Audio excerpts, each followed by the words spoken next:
اس وقت مجھ سے فرمائش کی گئی ہے کہ میں صحیح بخاری کے آخری باب کی کچھ تشریح آپ حضرات کی خدمت میں پیش کروں۔ عزیز طالب علم نے یہ باب اور اس کی حدیث اسناد مسلسل کے ساتھ ہمارے سامنے پڑھی ہے، اور یہ آخری باب ہے امام بخاری رحمۃ اللہ علیہ کی صحیح کا۔ اگر اس کی مکمل تشریح اول سے آخر تک کی جائے اور اس کے پس منظر میں جو مسائل ہیں ان پر گفتگو کی جائے تو بہت طویل وقت چاہیے، لیکن ان میں سے میں 2-3 نکات کی طرف آپ حضرات کی توجہ مبذول کرانا چاہتا ہوں۔ پہلی بات یہ ہے کہ یہ باب امام بخاری کے کتاب کے آخری حصے کی، یعنی کتاب التوحید کا ایک حصہ ہے، اور یہ امام بخاری رحمۃ اللہ علیہ کا ایک نرالا اسلوب ہے کہ عام طور سے جو کتابیں حدیث کی آپ نے پڑھی ہوں گی اور پڑھتے رہے ہیں، وہ آ کر عموماً کتاب المناقب پر ختم ہوتی ہیں، یا کسی نے کوئی اور موضوع اختیار کیا ہے۔ امام بخاری رحمۃ اللہ علیہ نے یہ ایک عجیب اسلوب اختیار فرمایا کہ کتاب الایمان شروع میں آئی تھی، بظاہر توحید کا تعلق کتاب الایمان سے تھا، لیکن امام بخاری رحمۃ اللہ علیہ نے کتاب الایمان الگ ذکر کی اور آخر میں خاتمہ کتاب التوحید پر کیا۔ یہ حضرات شراح حدیث نے اس کی ایک وجہ تو یہ بتائی ہے کہ توحید جو ہے وہ لا الہ الا اللہ کا عنوان ہے، لا الہ الا اللہ کا، اور نبی کریم سرور دو عالم صلی اللہ علیہ وسلم کا یہ ارشاد ہے کہ من کان آخر کلامہ لا الہ الا اللہ دخل الجنہ، کہ اس کا آخری کلام، اپنی زندگی کا آخری کلام کلمہ لا الہ الا اللہ ہو، وہ جنت میں داخل ہوتا ہے۔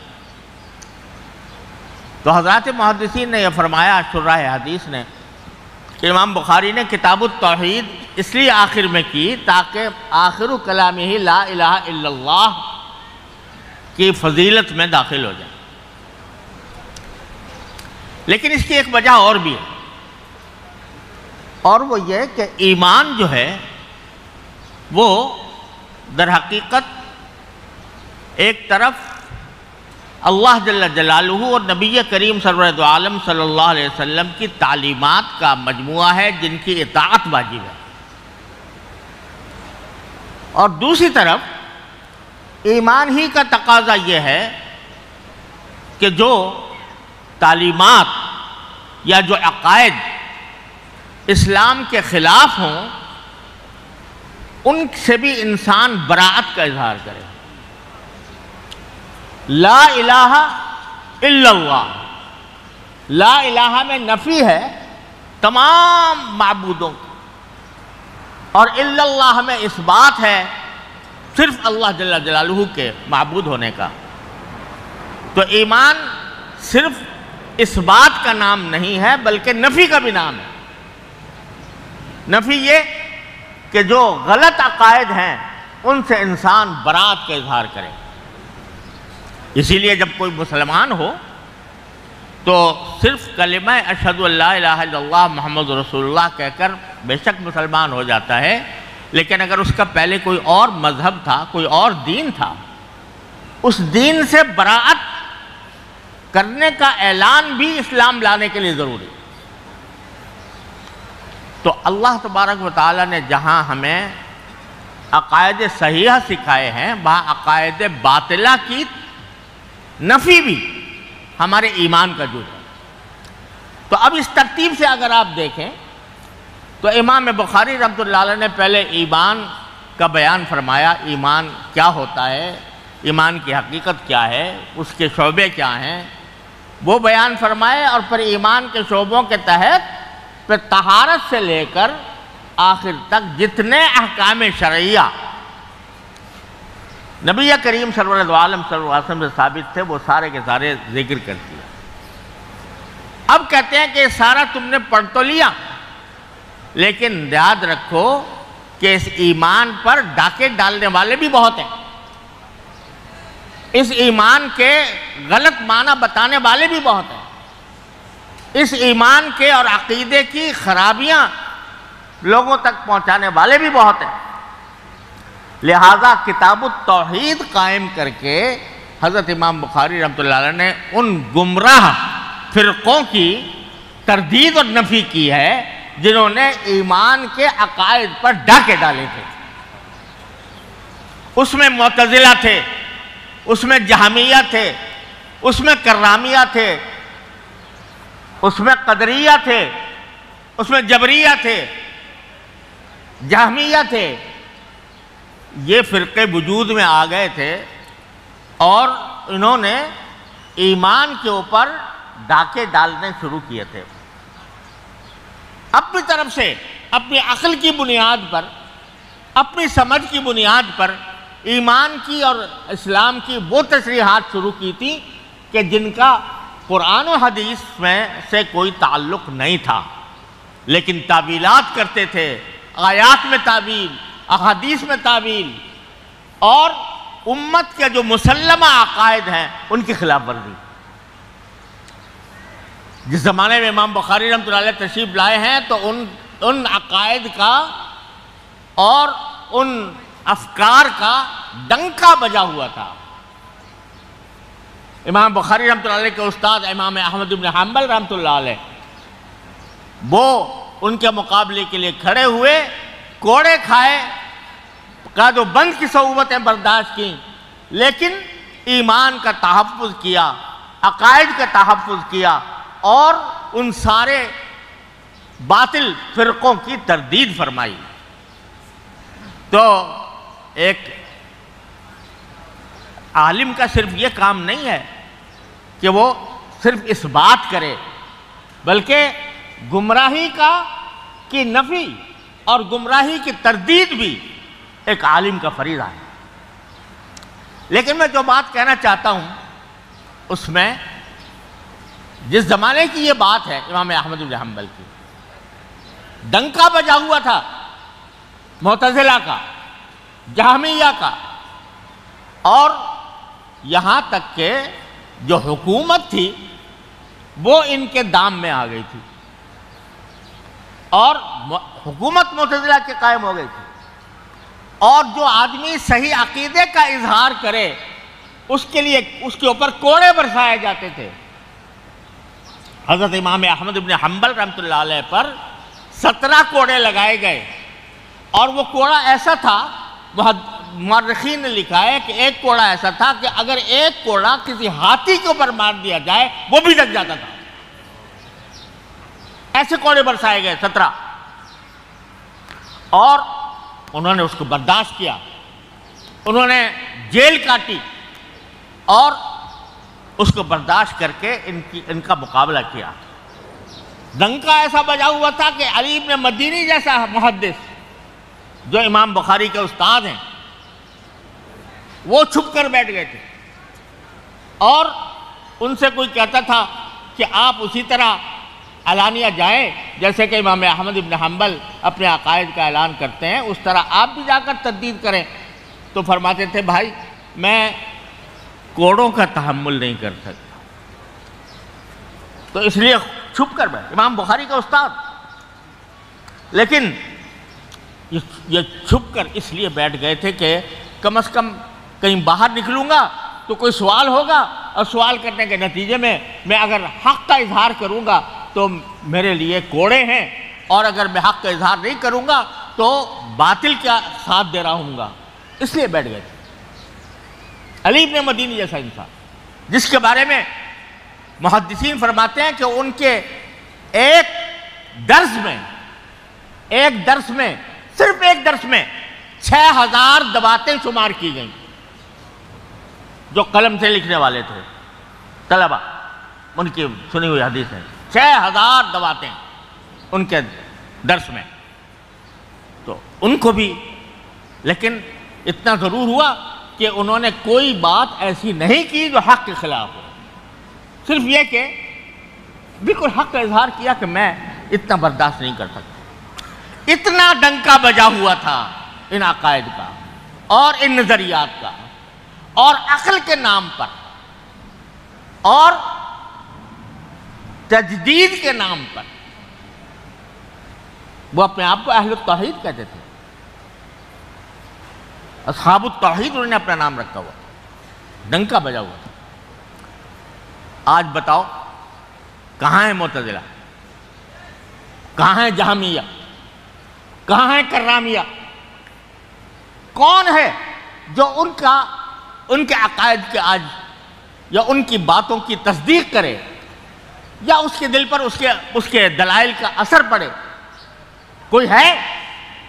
سب فنا ہو گئے، تاریخ کا حصہ بن گئے. کوئی ان کے جاننے والا نہیں، ان کا ماننے والا نہیں.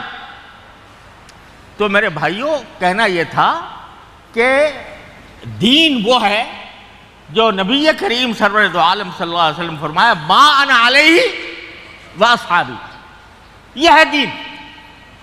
اس دین کے خلاف زمانے کی تبدیلیوں سے مختلف افکار، مختلف نظریات، مختلف فرقے پیدا ہوتے رہے. ایک زمانے تک ان کا ڈنکا بجا، ایک زمانے تک ان کے افکار جو ہیں دنیا کے دلوں پر مسلط ہوئے، اور یہ سمجھ میں آتا تھا کہ بھائی دیکھو جتنی نئی نسل ہے وہ ساری ان کے پیچھے جا رہی ہے، سب ان کے پیچھے بھاگ رہے ہیں. اور اس واسطے علماء حق ہیں یا جو متقدمین کے نام لیوا ہیں، جو سلف صالحین کے پیروکار ہیں، ان کو کچھ اپنے اندر تبدیلی پیدا کرنی چاہیے تاکہ ان نئے افکار کا کچھ مقابلہ کر سکیں. اگر وہ حضرات امام احمد بن حنبل اور امام بخاری، انہوں نے اگر اس دباؤ میں آ کر اگر کوئی ادنا شوشہ بھی بدل دیا ہوتا تو آج دین اس صورت میں محسوس نہ ہوتا. تو ہر دور میں ایسے لوگ پیدا ہوتے ہیں اور ان کا ڈنکا بجتا ہے.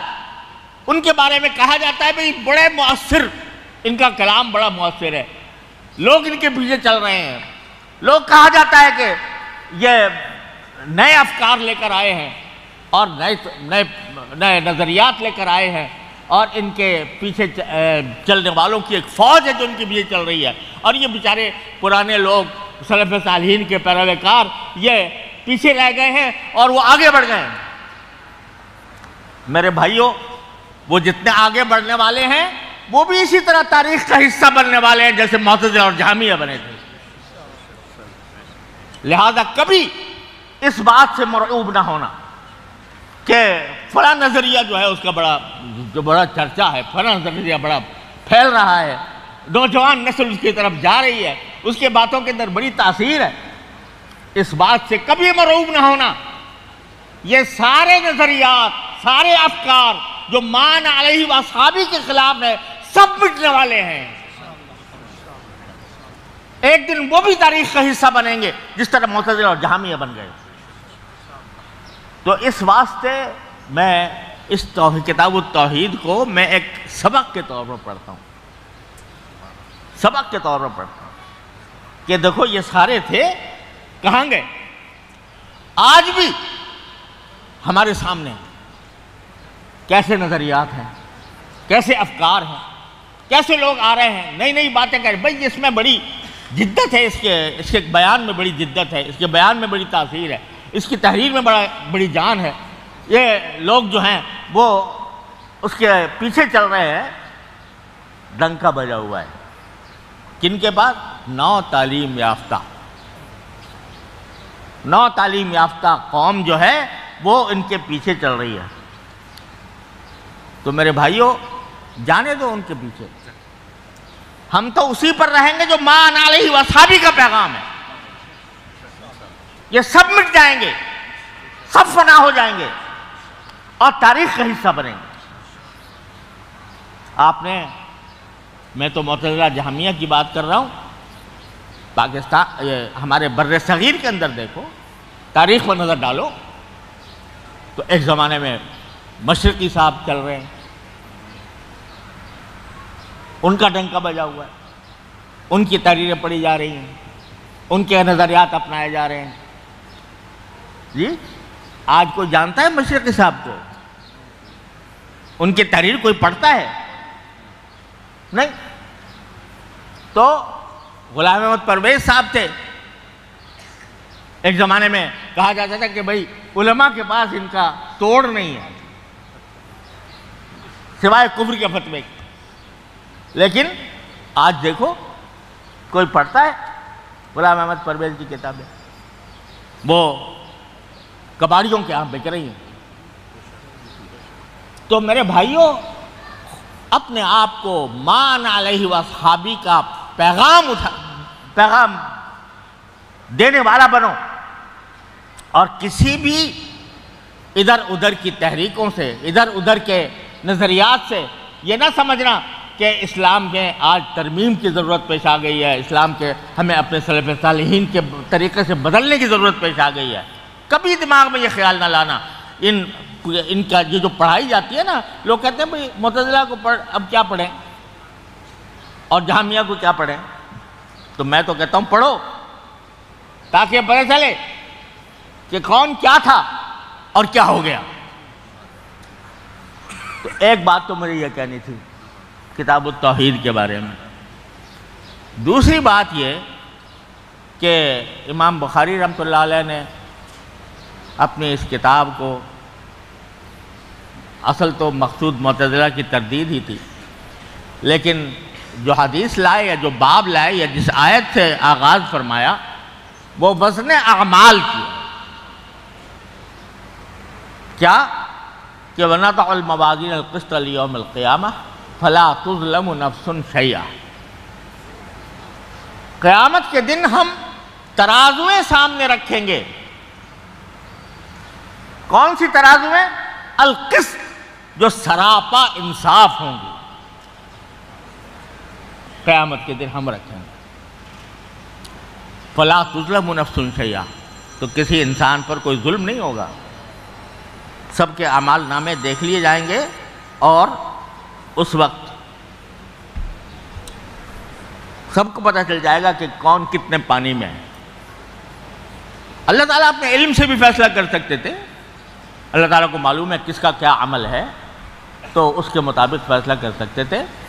لیکن سنت یہ بتا دی کہ انصاف صرف وہ نہیں ہے جو انصاف کیا جائے، بلکہ انصاف نظر بھی آنا چاہیے. لہذا موازین، ترازویں قائم ہوں، اس میں وزن کیا جائے گا. تو امام بخاری رحمۃ اللہ علیہ آخر میں ہمیں یہ پیغام دینا چاہتے ہیں کہ اللہ کے بندو، سب کچھ پڑھ تو لیا، عقائد بھی پڑھ لیے، عبادات بھی پڑھ لی، معاملات بھی پڑھ لیے، معاشرت کے احکام بھی پڑھ لیے، اخلاق کے احکام بھی پڑھ لیے، اور جو باطل لوگ تھے ان کی تردید بھی کر لی. لیکن اب دیکھنا یہ ہے ہر ایک آدمی کو کہ جب اس کا نام اعمال پیش ہوگا اور ترازویں قائم ہوں گی، اس میں جب تمہارا عمل کتنا وزن رکھے. صرف اتنی بات نہیں کہ لمبی چوڑی تحقیقات کر لیں، لمبی چوڑے تحقیقات کے ذریعے علوم کے دریا بہا دیے، سب کچھ بہا دیے، لیکن جب تک وزن نہ ہو کسی عمل میں، اس وقت تک اس عمل کا کوئی فائدہ نہیں. بڑے بڑے علم و معرفت کے دریا بہا دیے کسی نے، لیکن طبیعت میں اخلاص نہیں ہے. اللہ بچائے. شہرت کی آرزو ہے، حب جاہ ہے، تو سارے علم و تحقیق کے جو دریا بہائے وہ میزان عمل میں ایک مکھی کے پر کے برابر بھی وزن نہیں رکھتے. لیکن چھوٹا سا عمل ہے اور اخلاص کے ساتھ ہے، راستے سے کانٹا ہٹا دیا اخلاص کے ساتھ، ایک کتے کو پانی پلا دیا اخلاص کے ساتھ، چھوٹا سا عمل لیکن اتنا بڑا وزن اس کا اخلاص کی وجہ۔ تو وزن پیدا ہوتا ہے اخلاص سے۔ اگر میں یہ کہوں تو شاید بیجا نہ ہو کہ امام بخاری یہ فرماتے ہیں کہ اگر وزن پیدا کرنا ہے اپنے اعمال کے اندر تو میری پہلی حدیث پڑھ لو، انما الاعمال بالنیات۔ نیت اگر درست ہے، درست ہونے کے معنی یہ ہے کہ اللہ کو راضی کرنا مقصود، کوئی شہرت مقصود نہیں۔ ارے ہم لوگوں کے لیے بہت بڑا امتحان ہے، بڑی آزمائش ہے ہم طالب علموں کے لیے، کیونکہ ہم پڑھتے تو ہیں اور پڑھاتے بھی ہیں، بیانات بھی کرتے ہیں، لکھتے بھی ہیں، لیکن شیطان اس میں ڈال دیتا ہے حب جاہ کے، ڈال دیتا ہے اس میں، اللہ بچائے، شہرت کی خواہش ڈال دیتا ہے، اس بات کی خواہش ڈال دیتا ہے کہ لوگ میرے گن گائیں اور میری تعریفیں کریں، مجھ پر تعریفوں کے ڈونگرے برسائیں۔ اللہ تعالیٰ اپنی رحمت سے حفاظت فرمائے۔ تو امام بخاری اسی طرف سے توجہ دلا کہ اب تم عالم بن کے جا رہے ہو۔ مجھے تو ایسا لگتا ہے اللہ تعالیٰ نے ان کے اوپر منکشف فرمایا ہوگا کہ میری آخری حدیث پڑھ کے لوگ عالم بنا کریں گے، اور ان کے اوپر ان کو دستار پہنائی جایا کرے گی، اس کے بعد لوگ علماء کہلائیں گے۔ تو کہہ رہے ہیں ارے اللہ کے بندو، عالم بن کر جا رہے ہو، پہلے اپنے دل کا جائزہ لے لو۔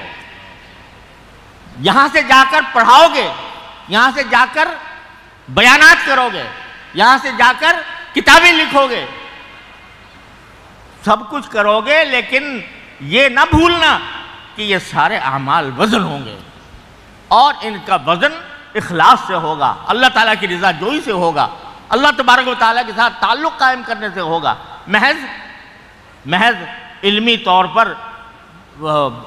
طور کے اوپر بحثیں کرنے سے نہیں ہوگا۔ اس لیے دوسرا نقطہ یہ ہے کہ یہ امام بخاری کا پیغام ہے، اور یہ پیغام اگر دیکھا جائے تو ساری کتاب پر بھاری ہے،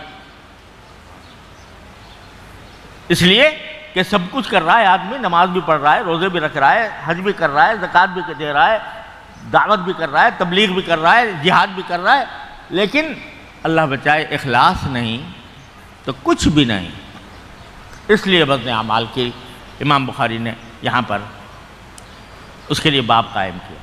پھر عجیب بات ہے، آگے امام بخاری فرماتے ہیں کہ وَأَنَّ أَعْمَالَ وَبَنِي آدَمَ وَقَوْلَهُمْ يُوزَنُ، اعمال بھی تولے جائیں گے اور قول بھی تولا جائے گا۔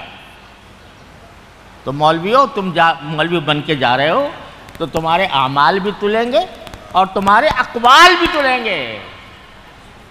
قول زبان سے نکلنے والا یہ بھی تلے گا۔ تو اب تمہاری یہ نہیں ہے کہ جو بات منہ میں آیا نکال دی، اور ایسا نہیں ہے کہ اب جس طرح پہلے تم اپنی زبان کو بے قابو رکھے ہوئے تھے کہ وہ کیسی کی طرح چل رہی ہے اور پتہ نہیں ہے کہ میں اس کی یہ مجھے جنت میں لے جائے گی یا جہنم میں لے جائے گی۔ اب تمہیں اپنے قول پر پہرا بٹھانا ہوگا کہ جو میں قول کہہ رہا ہوں یہ مجھے جنت میں لے جانے والا ہے یا جہنم میں لے جانے والا ہے۔ حضرت امام شافعی رحمۃ اللہ علیہ فرماتے ہیں، سے کسی نے پوچھا کہ حضرت ہم جب کبھی آپ سے کوئی بات پوچھتے ہیں یا کوئی سوال کرتے ہیں تو ہم نے دیکھا تھوڑی دیر آپ خاموش ہوتے ہیں پھر جواب دیتے ہیں، خاموش ہو کے کیا کرتے ہیں آپ؟ تو فرمایا کہ میں تھوڑی دیر خاموش ہو کر اپنے آپ کو جنت اور جہنم پر پیش کرتا ہوں، یعنی یہ سوچتا ہوں کہ میں جو جواب دینے جا رہا ہوں یہ مجھے جنت میں لے جانے والا ہے یا جہنم میں لے جانے والا ہے۔ بقولہم یوزن، اس لیے حضرت امام شافعی رحمۃ اللہ علیہ رکتے تھے تھوڑی دیر۔ تو امام بخاری رحمۃ اللہ علیہ فرما رہے ہیں اللہ کے بندو اب تمہارے قول کا زمانہ آ رہا ہے، پڑھاؤ گے تو قول، بیان کرو گے تو قول، لکھو گے تو قول۔ اب وہ تمہارا قول جچا تلا ہونا چاہیے، جچا تلا ہونا چاہیے. ایسا نہ ہو کہ جو منہ میں آیا بک گئے. اللہ تعالیٰ نے قرآن کریم کے اندر بتایا کہ دعوت کس طرح دی جاتی ہے، مخالفین کا مقابلہ کس طرح کیا جاتا ہے. فرعون کے پاس موسیٰ علیہ السلام، ہارون علیہ السلام کو بھیجا جا رہا ہے. کون فرعون؟ جو خدائی کے دعوے دار. اس سے کیا کہا اللہ تعالیٰ نے؟ قولا لہو قولا لینا.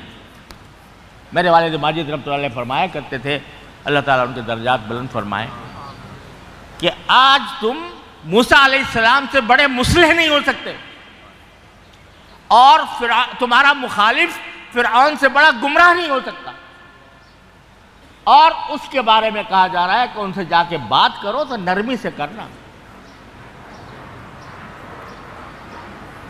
کیوں کہ نرمی سے کرنا؟ لعلہ یتذکر او یخشی، شاید وہ نصیحت مان لے، شاید وہ اس کے دل میں خدا کا خوف پیدا ہو جائے. حالانکہ اللہ تبارک و تعالیٰ کے تو علم ازلی میں تھا کہ ایمان لانے والا نہیں ہے، یہ نصیحت قبول نہیں کرے گا، اس کے دل میں خدا کا خوف بھی نہیں آئے گا. اللہ تعالیٰ جانتے تھے، لیکن یہ فرمایا لعلہ یتذکر و یخشی کہ ایک داعی کے دل میں، ایک مبلغ کے دل میں یہ امید ہونی چاہیے کہ میں جو بات کہہ رہا ہوں یہ شاید اس کے دل میں اتر جائے. اس انداز سے کہنی چاہیے، اس امید کے ساتھ کہنی چاہیے. لعلہ یتذکر و یخشی. آج دیکھو ہماری زبانیں کس طرح چل رہی ہیں. کوئی ذرا سا مخالف ہو اور اس کے بارے میں کس طرح زبانیں دراز ہوتی ہے، کس طرح اس کی تذلیل کی جاتی ہے، کس طرح اس کی تحقیر کی جاتی ہے. یہ کوئی پیغمبرانہ دعوت نہیں ہے، یہ نفسانی دعوت ہے. یہ نفسانی دعوت ہے. پیغمبر تو وہ ہے جسے کہا جا رہا ہے کہ یا قوم انا نراک فی صفاحۃ وانا لنظنک من الکاذبین. پیغمبر سے کہا جا رہا ہے کہ تمہیں ہم بیوقوف جانتے ہیں اور جھوٹے ہو تم. آج کا آدمی ہو تو کہتا ہے تو بیوقوف، تیرا باپ بیوقوف، تیرا دادا بیوقوف. لیکن پیغمبر کیا کہتا ہے؟ یا قوم لیس بی صفاحۃ ولکنی رسول من رب العالمین. تو قولہم یوزن. اب تم جا رہے ہو مولوی بن کر، عالم بن کر، تو تمہارے قول کو وزن کیا جائے گا. تو بولنے سے پہلے خود جانچ لیا کرو، بولنے سے پہلے خود وزن کر لیا کرو کہ باقی میں جو بات کہنے جا رہا ہوں وہ نامہ اعمال میں وزن رکھے گی یا اس کا وزن ہلکا ہوگا، منخفت موازینوں میں داخل ہو جائے گا. وقولہم یوزن. تو دوسری بات بھائی یہ ہے، دوسری بات جو میں عرض کرنا چاہ رہا تھا، اللہ تعالیٰ ہم سب کو اس پہ عمل کی توفیق عطا فرمائے. پھر آگے جو حدیث روایت فرمائی، کلمتان حبیبتان للرحمن خفیفتان علی اللسان ثقیلتان فی المیزان. یہ حدیث میں سبحان اللہ و بحمدہ سبحان اللہ العظیم کو فرمایا کہ دو کلمے ایسے ہیں جو رحمان کو محبوب ہیں، میزان عمل میں زبان پر ہلکے ہیں اور میزان عمل میں بھاری ہیں. اس سے جو سبق مل رہا ہے وہ یہ کہ زبان پر ہلکا ہونا یا زبان پر بھاری ہونا، اس سے فرق نہیں پڑتا. زبان پر ہلکا ہو کیا معنی کہ زبان آدمی کی وہ جوشیلی ہو اور زبان ایسی ہو کہ جس کی طرف طبیعت مائل ہوتی ہو، جن الفاظ کی طرف طبیعت مائل ہوتی ہو، خفیفتان علی اللسان، تو وہ ثقیل ہو. لیکن اگر اس میں اخلاص کا وزن نہیں ہے تو وہ ہلکا ہے. اور ایک چھوٹا سا کلمہ ہے سبحان اللہ و بحمدہ سبحان اللہ العظیم، چھوٹا سا ہے، زبان کے اوپر ہلکا ہے، لیکن میزان عمل میں اس کا وزن بہت زیادہ ہے اگر بندہ اخلاص کے ساتھ اس کو پڑھے. سبحان اللہ و بحمدہ سبحان اللہ العظیم. اور یہ کلمہ ایسا ہے اللہ تبارک و تعالی ہمیں اس کا مطلب بھی سمجھنے کی توفیق عطا فرمائے۔ اور حدیث میں آتا ہے کہ جو بندہ دن میں 100 مرتبہ یہ کلمہ پڑھے تو اس کے گناہ اگر پہاڑ کے برابر بھی ہوں تو اللہ تعالیٰ اس کو مغفرت فرما دے۔ چھوٹا سا کلمہ ہے لیکن اتنا بڑا وزن ہے اس کا۔ اور اگر دیکھا جائے تو اس میں جو خاصیت ہے وہ یہ ہے کہ سبحان اللہ و بحمدہ کے معنی ہے کہ میں اللہ تعالیٰ کی تنزیہ بھی کرتا ہوں۔ اللہ تعالیٰ ہر عیب سے پاک ہے۔ جب ہم سبحان اللہ کہتے ہیں تو محض یہ ٹوٹکا نہیں ہے، بلکہ اس کے اندر ایک اقرار پوشیدہ ہے۔ کیا اقرار؟ کہ اس کی ہر چیز عیب سے پاک ہے۔ باری تعالیٰ کی ہر چیز عیب سے پاک ہے۔ وہ خود بھی عیب سے پاک، اس کے بھیجے ہوئے پیغمبر بھی عیب سے پاک، اس کی نازل کی ہوئی کتابیں بھی عیب سے پاک، اس کی بھیجی ہوئی شریعت بھی عیب سے پاک، ساری چیزیں عیب سے پاک ہے۔ بحمدہ، اور ساتھ میں میں اس کی تعریف کرتا ہوں، یعنی اس کے سارے کمالات اللہ جل جلالہ کی ذات میں جمع ہیں، اس کی میں تعریف کرتا ہوں۔ تو جب کمالات کا ذکر آتا ہے کہ باری تعالیٰ میں کمالات سب سے زیادہ ہے، تو جس میں کمال ہوتا ہے اس سے محبت ہوتی ہے۔ ہمارے حضرت تھانوی رحمۃ اللہ علیہ فرمایا کرتے تھے کہ محبت کسی کے کمال کی وجہ سے ہوتی ہے، کسی کے جمال کی وجہ سے ہوتی ہے، کسی کے منال کی وجہ سے ہوتی ہے، اور باری تعالیٰ میں سب جمع ہیں، کمال بھی، جمال بھی، منال بھی۔ تو جو کمالات کا جو مجموعہ ہے، جو ذات، اس سے محبت ہوگی نا، تو سبحان اللہ و بحمدہ پڑھو گے زیادہ سے زیادہ سمجھ کر، تو اللہ تعالیٰ کی محبت میں اضافہ ہوگا۔ اور پھر سبحان اللہ العظیم، باری تعالیٰ کی عظمت کا اقرار ہے کہ وہ بڑی عظیم ذات ہے۔ عظمت میں شوکت ہے، اس میں جلال ہے، اس میں رعب ہے۔ تو جب اللہ تعالیٰ کی عظمت کا تصور کرو گے تو خوف پیدا ہوگا کہ اللہ تبارک و تعالیٰ کہیں ہم سے ناراض نہ ہو۔ تو سبحان اللہ و بحمدہ سے محبت پیدا ہوگی، سبحان اللہ العظیم سے خوف پیدا ہوگا، اور محبت اور خوف جب جمع ہو جائیں تو اسی کا نام ہے خشیت۔ انما یخشی اللہ من عبادہ العلماء۔ تو ہمیں امام بخاری جاتے جاتے یہ سبق دے کر گئے ہیں کہ بھائی خشیت اگر نہیں ہے تو کچھ بھی نہیں، جو پڑھا لکھا ہے وہ بیکار ہے اگر باری تعالیٰ کی خشیت دل میں نہ ہو۔ خشیت یہی ہے کہ ہر وقت ایک کانٹا دل میں رہے۔ کیا کانٹا؟ کہ جو کرنے جا رہا ہوں یا جو بولنے جا رہا ہوں وہ میرے مالک کو پسند ہے یا ناپسند۔ بس یہ کانٹا دل میں پیدا ہو گیا تو سب کچھ ہو گیا۔ اللہ تبارک و تعالیٰ اپنے فضل و کرم سے، اپنی رحمت سے ہم سب کو اس کی توفیق عطا فرمائے۔ وآخر دعوانا الحمدللہ۔